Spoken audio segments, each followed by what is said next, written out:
실화를 바탕으로 재구성한 이야기입니다. 죽은 뒤에도 절 미워하신 거예요? 시어머니의 유언장에서 제 이름이 빠져 있었어요. 그리고 그 유언장의 마지막 줄엔 이렇게 쓰여 있었죠. 며느리 정원에게는 아무것도 물려주지 않는다. 그 문장을 보는 순간 손끝이 차가워졌어요. 장례식장 안의 향 냄새가 갑자기 비릿하게 느껴졌어요. 흰 국화꽃 사이로 보이는 신우이의 미소가 너무 선명했어요. 저를 스쳐 지나가며 그녀는 속삭였어요. 이제 엄마 것도 다 끝났네. 정은 씨도 이제 좀 편하겠네. 편하다고요? 20해 동안 그 집의 그림자처럼 살았어요. 명절이면 새벽 5시에 일어나 전 부치고 시어머니가 입던 속옷까지 손빨래 했어요. 그러면서도 며느리 복이 없어서 그렇다는 말을 매번 들었죠. 그런데 마지막 순간까지 저를 이렇게 지워버리시네요. 민수는 제 옆에서 아무 말도 하지 않았어요.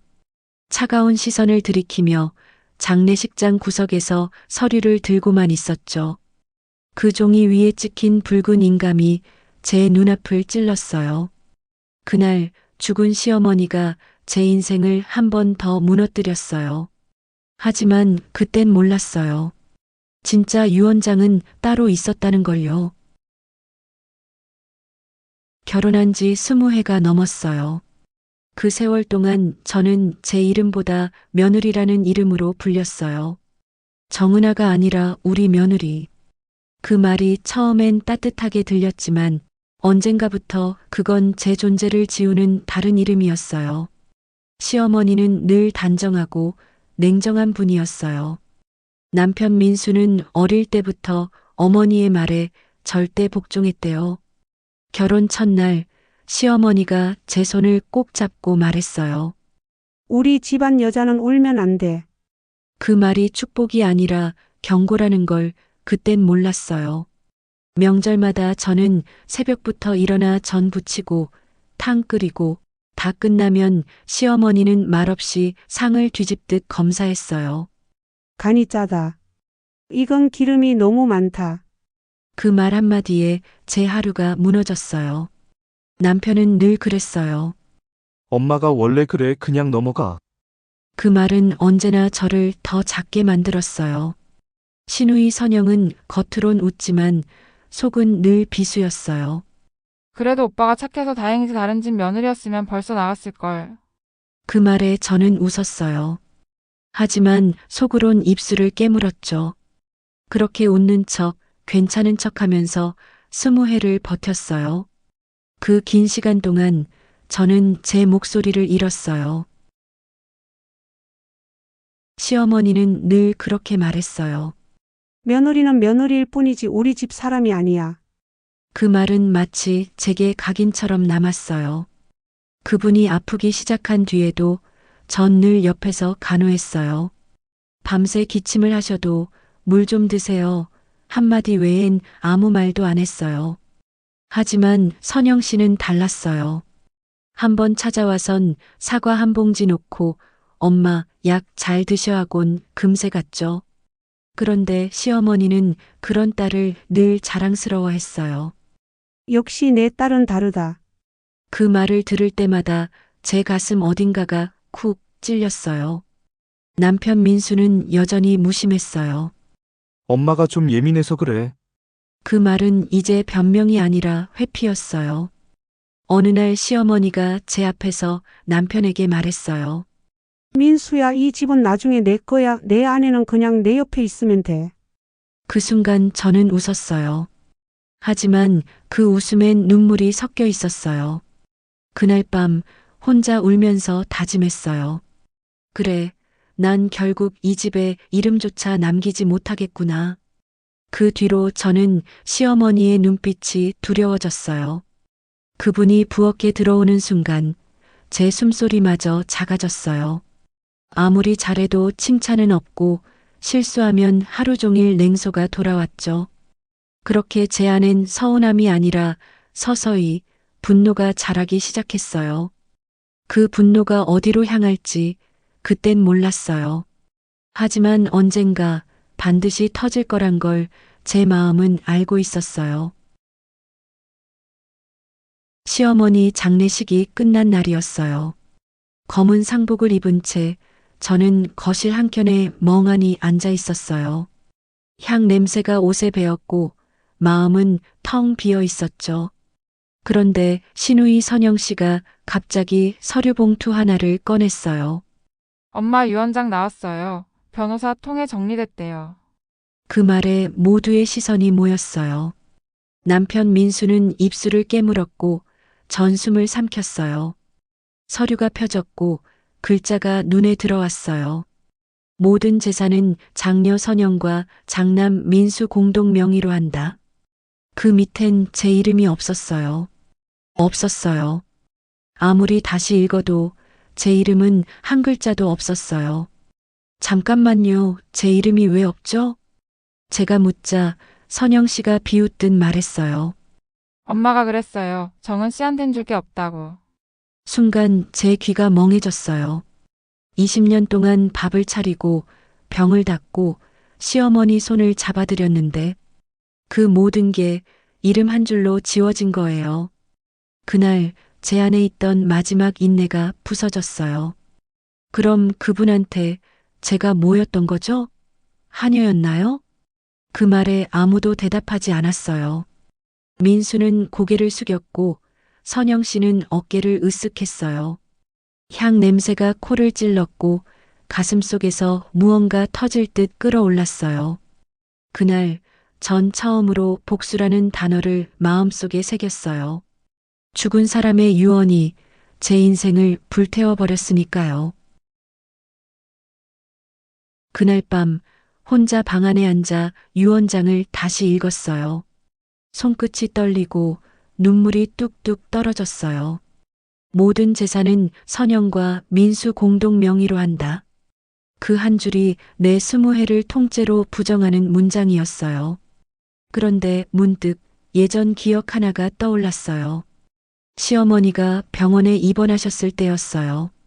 그날따라 저한테 유난히 다정하게 굴었죠. 정원아, 너 아니면 내가 어쩌겠니? 내가 없었으면 벌써 죽었을 거야. 그 말을 듣고 얼마나 울었는지 몰라요. 그때 전 진심이라고 믿었어요.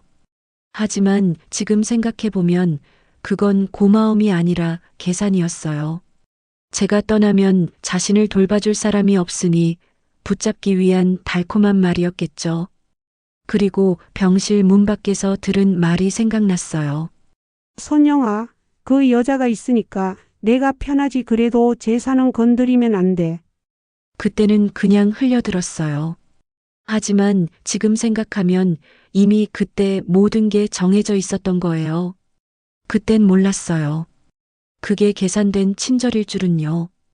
그분의 미소 뒤엔 철저한 구분선이 있었어요. 너는 며느리일 뿐이다. 그렇게 20년을 버텼어요. 가족 같지도 않은 가족 속에서 이름 없는 그림자처럼 살았어요. 그리고 이제 알겠어요. 그분의 사랑은 절 위한 게 아니라 그분의 안심을 위한 거였다는 거리요. 며칠 뒤 시어머니 제사를 지내던 날이었어요. 모두가 차려진 상 앞에서 고개를 숙였죠. 그때 시아버지가 갑자기 젓가락을 떨어뜨렸어요. 아버지 괜찮으세요? 하고 손을 잡아드리는데 그분이 제 손등을 꼭 쥐며 낮게 중얼거렸어요. 그거 2개야.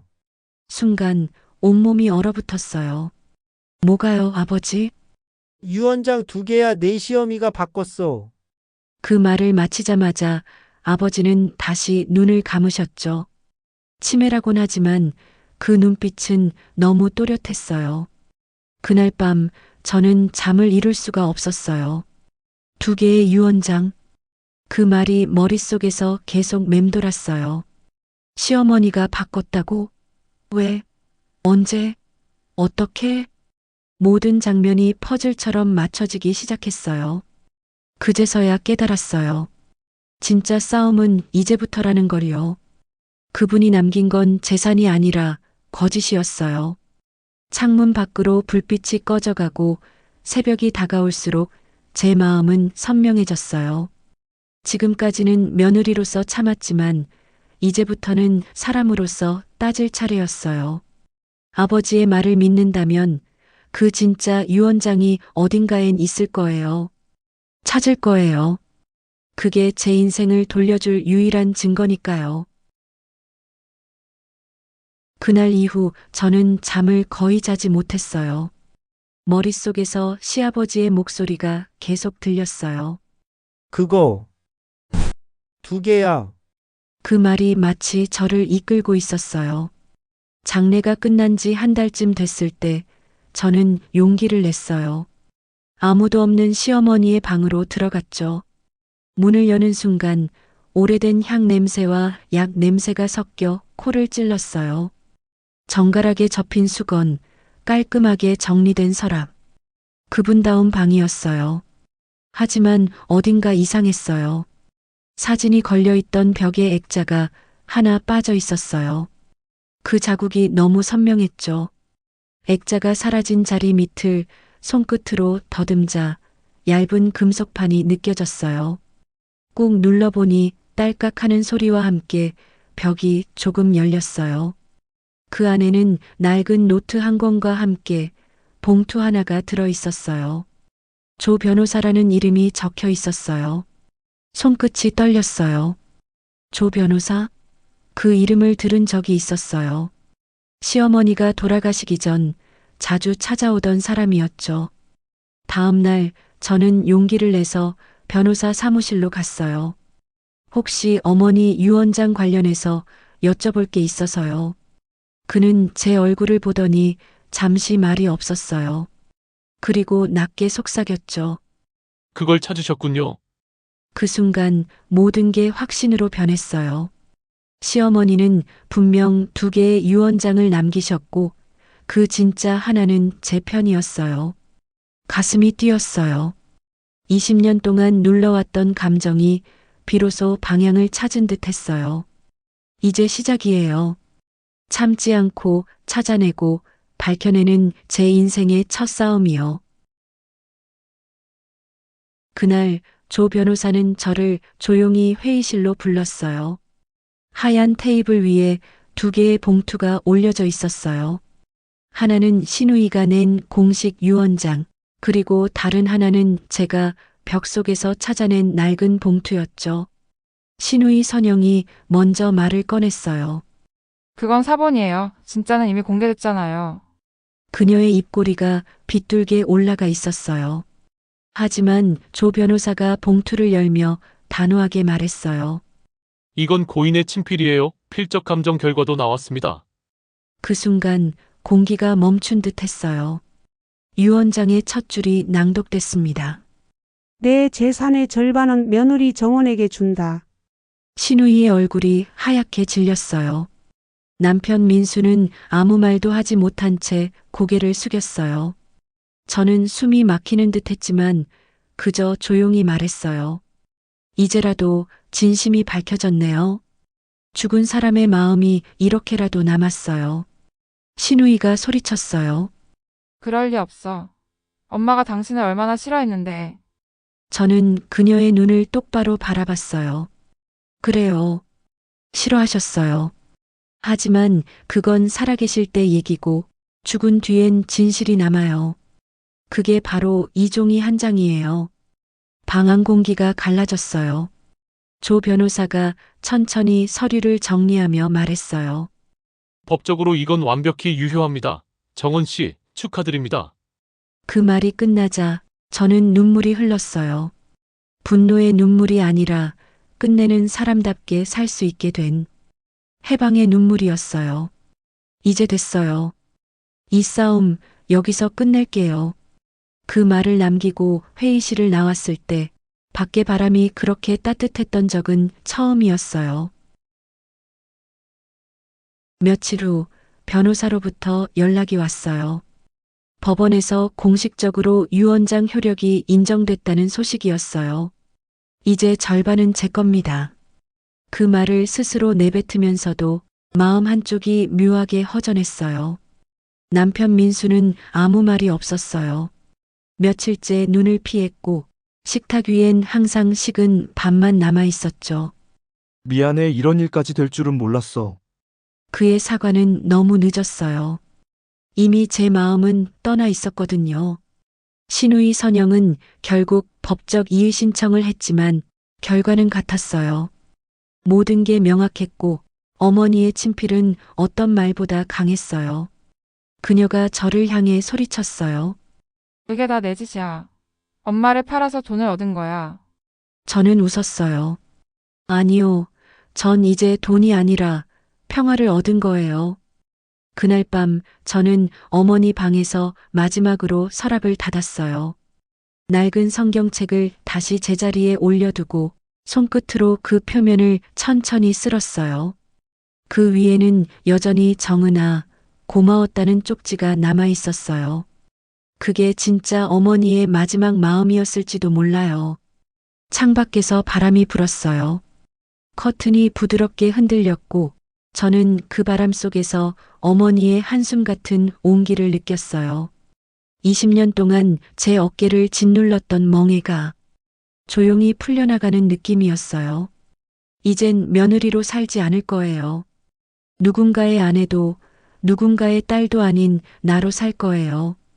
그렇게 말하며 문을 닫았을 때 마치 제 인생의 한 장도 조용히 닫히는 것 같았어요. 그날 이후로 저는 모든 걸 정리했어요. 시어머니가 남긴 집도, 통장도, 심지어 제 이름이 새겨진 명예 서류조차 모두 변호사에게 맡겨두고 떠났어요. 낡은 여행 가방 하나에 옷 몇 벌, 어머니의 쪽지, 그리고 제 이름이 적힌 주민증만 넣었어요. 20년 동안 이 집에 제 이름은 한 번도 불리지 않았는데 이제서야 제 이름이 제 인생의 첫 장에 새겨진 느낌이었어요. 새벽 기차역으로 향하는 길, 차가운 공기 속에서 숨을 내쉴 때마다 그 하얀 입김이 제 지난 세월 같았어요. 보이지만 금세 사라지는 것들, 기차 창밖으로 스치는 풍경을 바라보며 조용히 속삭였어요. 이젠 나를 미워했던 사람들도 용서할래요. 그게 진짜 복수 같았거든요. 창문에 비친 제 얼굴은 낯설 만큼 평온했어요. 분노도 억울함도 눈물도 없었어요. 그저 해방이 있었어요. 그날 이후 전 다시는 며느리로 살지 않기로 했어요. 한 사람으로서 저 자신으로 살기로요. 기차가 멀어지며 천천히 어둠 속으로 사라질 때 어딘가에서 새벽 종소리가 울렸어요. 그 소리가 마치 새 인생의 시작 같았어요. 실화를 바탕으로 재구성된 이야기입니다.